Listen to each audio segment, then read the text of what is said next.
Capítulo 2 Sistema respiratório. O sistema respiratório é responsável pela condução do ar contendo oxigênio até os pulmões e pela eliminação de gás carbônico resultante das oxidações celulares. Sua estrutura é formada pelos pulmões e por um sistema de tubos condutores que compreende as fossas nasais, a laringe, a traqueia, os brônquios e os bronquíolos. O processo respiratório pode ser dividido em 4 fases. Primeiro, troca gasosa com o meio externo, que ocorre nos pulmões através de minúsculas aberturas chamadas alvéolos. Segundo, transporte de gases respiratórios desde os pulmões até os tecidos e vice-versa, por meio do sangue. Terceiro, troca gasosa entre o sangue e as células, que é feita nas paredes dos capilares, porção final do vaso sanguíneo, que se comunica com o tecido intersticial, líquido entre as células. Quarto, respiração celular, que consiste nos processos oxidativos intracelulares, consumindo oxigênio recebido pelo sangue e produzido gás carbônico, que é depositado na corrente sanguínea. A respiração é um ato às vezes voluntário e às vezes involuntário. Os movimentos involuntários são automáticos e estão sob o comando do sistema nervoso central, por intermédio do bulbo, no qual o pensamento não participa. A parte voluntária dos músculos respiratórios possibilita o controle consciente dos movimentos. Desse modo, podemos intervir a qualquer momento, colocando a respiração sob o controle da vontade. Assim, torna-se possível interromper a respiração por alguns instantes, bem como variar o ritmo respiratório, possibilitando-nos falar, comer, cantar e etc. O ritmo respiratório reflete nosso estado emocional. Quando estamos ansiosos, a respiração é rápida e curta. Durante um período de medo, aumentamos o intervalo respiratório. Se estivermos apavorados, respiraremos em descompasso. Além de refletir a condição interior, o ritmo respiratório também influencia na alteração desse estado, bastando para isso controlar a respiração e alterar seu compasso. Um bom exemplo disso é quando alguém está muito agitado ou nervoso e lhes dizemos: calma, respire fundo. De fato, a calma advém da alteração do ritmo respiratório. Assim, portanto, quando você perceber que está ansioso, respire lento e profundamente. Isso será de grande proveito para amenizar sua ansiedade. Segundo a doutrina do hindu, a respiração é portadora de importante força vital, a qual chama de prana. Conforme o hinduísmo, o prana é agregado às moléculas de oxigênio. Ao observar o ar, somos abastecidos por essa energia que promove a vitalidade orgânica. As técnicas respiratórias são importantes para adquirir e manter a saúde e serenidade interior. Vários filósofos orientais utilizam esses métodos e obtêm excelentes resultados. A prática de exercício respiratório promove saúde e bem-estar. A respiração é um veículo de comunicação entre o mundo interno e o mundo externo. Como seres humanos, trazemos em nosso ego a tendência de mergulhar no isolamento, sendo a respiração um elo de contato com o mundo externo que impede de nos isolarmos. Ela representa uma constante sugestão de integração harmoniosa com o ambiente. A respiração é composta de 2 etapas: inspiração e expiração. A inspiração é a absorção do oxigênio contido no ar, que é levado aos corpúsculos vermelhos contidos no sangue. É o ato em que os elementos externos penetram no mundo interno. Expirar refere-se à sua capacidade de absorver a vida.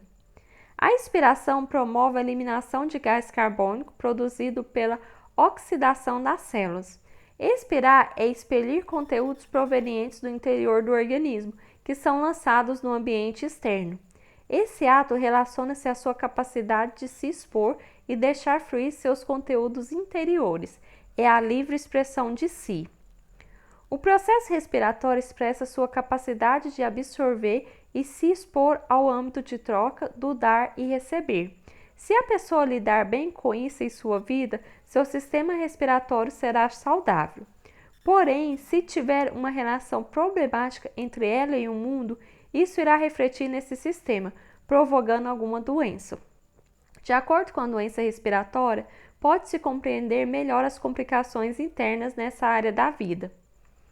Em geral, qualquer problema respiratório está relacionado com a dificuldade em lidar com o ambiente. Demonstra que a pessoa não está suficientemente aberta para os acontecimentos à sua volta, tampouco sente-se livre para se expressar. Resistir ao que se passa no ambiente, bem como não ser espontâneo diante da situação, é altamente nocivo para o mecanismo respiratório.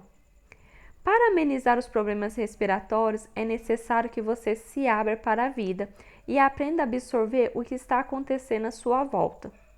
Somente assim é possível se colocar na situação com a consistência interior digna de quem elaborou o que se passa e por isso pode opinar com segurança.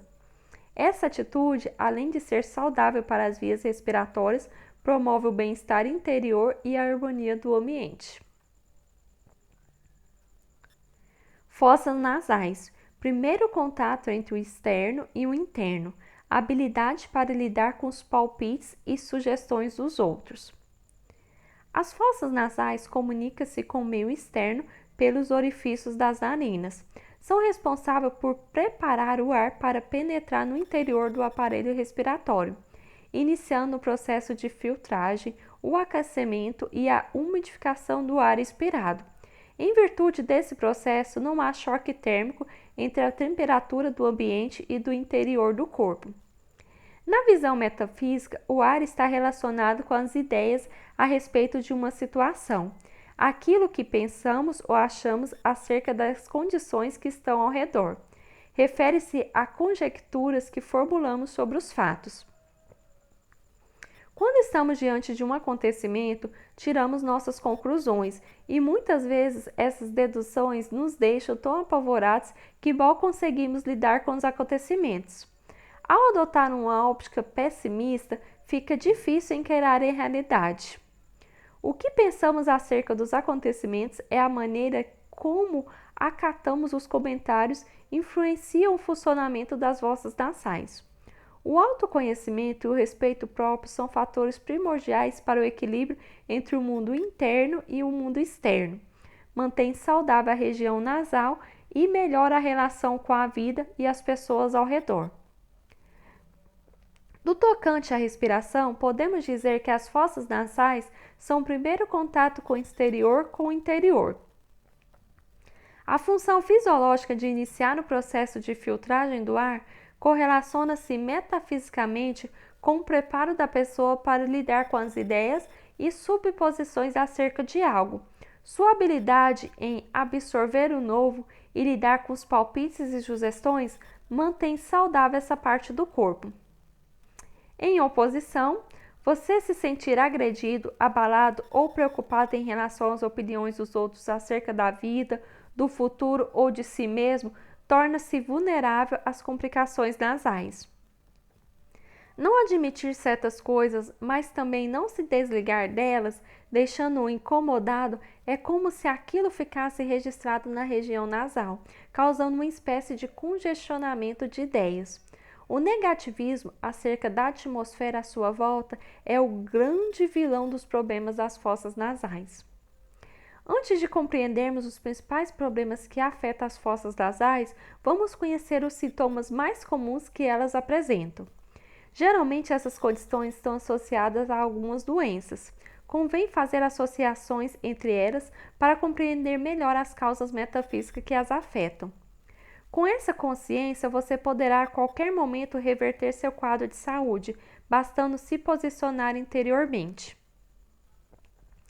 O muco ou catarro armazenado nas fossas nasais provoca congestão nasal ou, como é conhecido popularmente, nariz entupido. Esse quadro físico é decorrente do conflito entre o que você sente e o que os outros falam, ou ainda por deparar com fatos contrários às expectativas.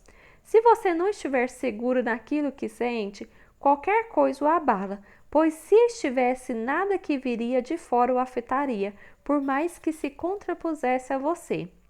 Se afeta, é porque não há solidez interior.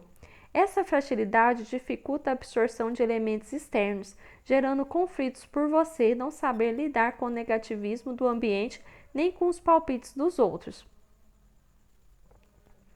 Coriza é um nome pouco usado para o sintoma de resfriado comum. Caracteriza-se pelo aumento da produção de catarro provocado pela inflamação nasal. Geralmente aparece como um sintoma de gripe. Interiormente, é o momento em que você está se preparando para eliminar os conflitos que vêm assediando sua relação com o ambiente. A produção de muco nas fossas nasais é um mecanismo de proteção da mucosa afetada. Analogamente a isso, você está buscando se proteger para não ser afetado pelas possibilidades negativas da situação. O canal lacrimal tem ligação com as fossas nasais. Assim, a maior parte do líquido do corrimento nasal é proveniente das glândulas lacrimais, tanto que ao chorar o nariz escorre.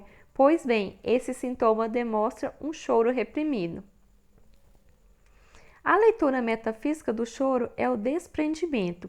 Nesse caso, pode-se dizer que você está eliminando a confusão interior ou aquilo que está incomodando. Quem não se permite chorar vai acumulando emoções que podem se manifestar por meio das vias nasais em forma de coriza.